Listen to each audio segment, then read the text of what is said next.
विवेक जी जरा मुझे ये समझा दीजिए जी सर, आपके पास भी आऊंगी। विवेक जी ने समझा दीजिए कि अब की बार हम जो आपको बता रहे हैं तस्वीरें, पहले भद्रलोक के बीच में जाते थे, ठीक है, वो सुनते थे बीजेपी को, लेकिन उनकी लॉयल्टी बंगाली अस्मिता दीदी के साथ रहती थी, नाराजगी रहती थी लेकिन फिर भी रहती थी। इस बार उनके सुर बदले बदले से, आपको लगता है कि वहां पर बीजेपी कुछ गेन करेगी? आपने कहा ना कि भाई आप सत्ता की रेस में नहीं है, देखिए तो इसीलिए मैं आपसे एक न्यूट्रल पर्सपेक्टिव लेने की कोशिश कर रही हूं। बिल्कुल न्यूट्रल जी, वो भी खुश होंगे ममता बनर्जी सत्ता से बाहर चली गई, उनकी भी यही कोशिश है। प्लीज वो तो कांग्रेस की भी है, कांग्रेस दोनों की एक ही कोशिश है कि ममता किसी तरह चली जाए। ठीक है ठीक है ठीक है, किसी की कोशिश, मैं आपको न्यूट्रल बताता हूं।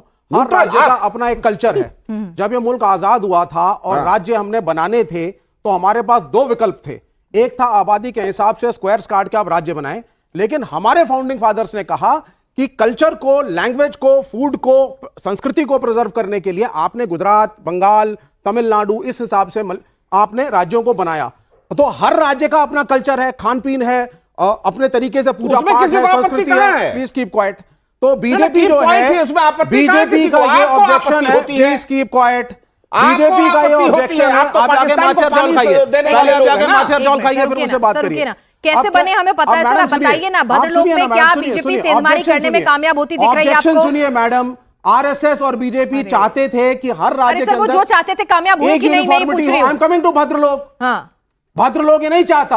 बंगाल का भद्रलोक, इन्होंने वंदे मातरम कहा, Rabindranath Tagore is the son of Bengal. Vande Mataram के गीत भी नहीं गाते आप लोग, जनगण मन गाते क्या आप लोग? वो भी नहीं गाते, आप उसके भी विरोधी रहे। आपको मैं बोलने नहीं दूंगा अभी, आपको बोलने नहीं। अच्छा देखिए, ये भद्रलोक है, जरा स्टूडियो से बाहर निकलते हैं। स्वयं प्रकाश पुरोहित, मैंने आपसे सीधा सवाल पूछा, you don't go in history, just tell me the facts. अभी आपको क्या लग रहा है? Give me 10 seconds, I am just coming to the point. तो अब क्या है साहब, भद्रलोक जो है बंगाल का, वो एक लिबरल कल्चर में विश्वास करता है जिसमें नजरुल इस्लाम और रविन्द्रनाथ टैगोर साथ चलते हैं। इसीलिए बीजेपी की एक्सेप्टेंस अभी तक नहीं थी। आपका नॉन वेजिटेरियन फूड और वेजिटेरियन रिलीजियस ट्रेडिशन, बीजेपी ने कोर्स करेक्शन किया ना, बीजेपी ने अपने कोर्स करेक्शन को बदला है, अपने एजेंडा को और अपने पर्सपेक्टिव को चेंज करने की कोशिश करी है।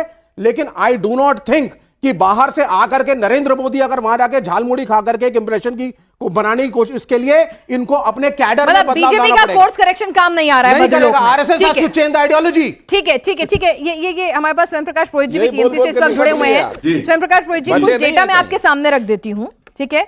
अभी हम बातचीत कर रहे थे, हम एनालिसिस करवा रहे थे, तो उसमें कहा गया कि जिस तरह से 2024 के लोकसभा चुनावों के नतीजों को देखें और फिर एसआईआर में जो वोट कटे, उन तमाम चीजों को देखें, तो बीजेपी की लीड जो है वो बंगाल में 134 सीटों पर तो ऑटोमेटिकली हो जाती है। 2024 के लोकसभा इलेक्शन का रेफरेंस प्लस एसआईआर के कटे हुए वोट सबको अगर क्यूमुलेटिव तरीके से देखें, प्लस उसके बाद कई ऐसी सीटें हैं, पिछले फेज में 55 थी, इस फेज में भी लगभग ऐसी सीटें हैं 45 के करीब, जहां पर हार जीत का मार्जिन जो है वो 5 से 10%, यानी कि 15,000 के नीचे नीचे ही रहा है।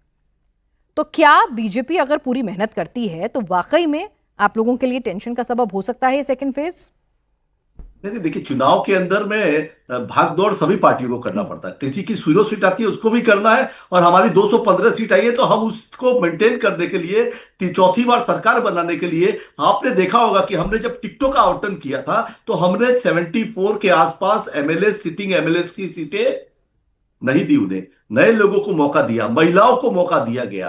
भारतीय जनता पार्टी सिर्फ महिलाओं की बात करती है, 2.25 करोड़ महिलाओं ने वोट डाले हैं। कल जो चुनाव हुआ है उसमें करीब 2.25 करोड़ महिलाओं ने महिला विधायक पे हमला भी कर दिया। महिलाओं का वोट लक्ष्मी भंडार, बोलेंगे कुछ? कन्याश्री जो ममता बनर्जी के प्रकल्प है, जो ममता बनर्जी में जो एक ममत्व देखते हैं, उनके नाम पर वोट होता है। पश्चिम बंगाल के अंदर में इनकी दाल नहीं गलने वाली है। पूरा इंस्टीट्यूशन, इलेक्शन कमीशन, मीडिया, सारी के सारी चीजें इन्होंने लगा दी। सुप्रीम कोर्ट को संज्ञान लेना पड़ता है बार बार, हर चीज में। बाइक चलाने पे पाबंदी लगा दी, कल हाई कोर्ट ने स्टे लगाया है। आप मोटरसाइकिल नहीं चला सकते हैं। आप ऐसे क्या एक मतलब कोई कश्मीर में इलेक्शन हो रहा है, पश्चिम बंगाल में आपको लगा कि पिछली बार 7 फेज में आपने चुनाव कराए, इस बार 2 फेज में करा रहे, क्योंकि आपको लगा कि यहां लॉ एंड ऑर्डर ठीक है, 2 फेज में चुनाव कराए जा सकते हैं, तब आपने 2 फेज में चुनाव कराए। यह बंगाल की जीत नहीं है। पश्चिम बंगाल में आपको मछली लेके घूमना पड़ रहा है। जो मछली पर आप चिढ़ते थे, भाजपाई चिढ़ते थे मछली से। तेजस्वी यादव जब मछली खा रहा था तब उनके चुनाव में आपने कैसे कुछ प्रचार किया कि मंगलवार को मछली खा रहा है।